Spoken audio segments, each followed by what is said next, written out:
हेडलाईन्सचे प्रायोजक आहे NBC bearings, लांब पळण्यासाठी। अजित पवारांच्या राष्ट्रवादीकडून लोकसभेच्या 10 ते 12 जागांची मागणी। बारामती, सातारा, शिरूर, रायगडच्या जागेसाठी आग्रही। भाजपच्या गडचिरोली आणि म्हाडा जागेचीही मागणी।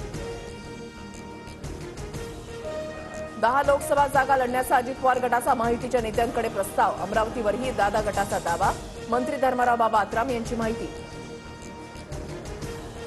रत्नागिरी, सिंधुदुर्गच्या जागेवरून भाजपा आणि शिंदे गटामध्ये धुसफूस। भाजपचाच खासदार झाला पाहिजे। लोकसभेच्या मध्यामध्ये रत्नागिरी विधानसभा द्यायला तयार। भाजपचे माजी आमदार बाळ मानेंचं मोठं विधान। माझ्या उमेदवारीचा संभ्रम नव्हता, मी माझी उमेदवारी निश्चित समजते। काही लोकांच्या वक्तव्याला पक्ष महत्त्व देणार नाही।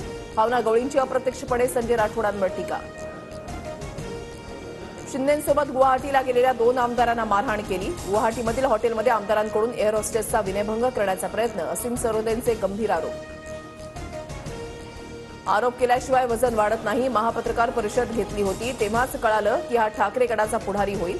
असीम सरोदेंच्या आरोपानंतर संजय शिरसाटांचं प्रत्युत्तर।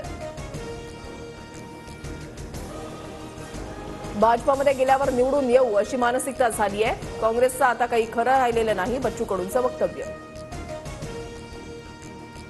शिरूरमध्ये अजित पवारांचं जंगी स्वागत। अमोल कोल्हेंच्या मतदारसंघामध्ये अजित पवारांची तोफ थडाडणार। पवारांच्या टीकेला अजित पवार काय उत्तर देणार याकडे लक्ष। दिल्लीतल्या महत्वाच्या बैठकांमुळे जेपी नड्डांचा नागपूर दौरा रद्द। भाजपच्या युवा महासंमेलन मध्ये स्मृती इराणी मार्गदर्शन करणार। फडणवीस आणि बावनकुळेही उपस्थित राहणार। भाजपच्या महासंमेलनाच्या निमित्तानं नागपुरात नवनीत राणांची बॅनरबाजी। बॅनरवर भाजप नेत्यांचे फोटो, चिन्ह मात्र युवा स्वाभिमान पक्षाचं। नागपूर विमानतळावर नितीन गडकरींकडून पंतप्रधान मोदींचं स्वागत। मोदी भाजपच्या 30 कार्यकर्त्यांसोबत विमानतळावर चर्चा करणार। चर्चेनंतर मोदी तेलंगणाकडे रवाना होणार।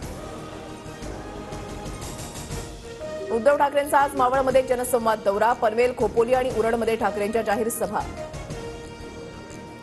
मुख्यमंत्री शिंदे आज वाशिम दौऱ्यावर। शिंदेंच्या हस्ते छत्रपती शिवाजी महाराजांच्या पुतळ्याचं अनावरण होणार।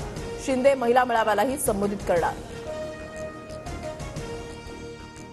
हेडलाईन्सचे प्रायोजक आहे एनबीसी बेरिंग्स, लांब पळण्यासाठी।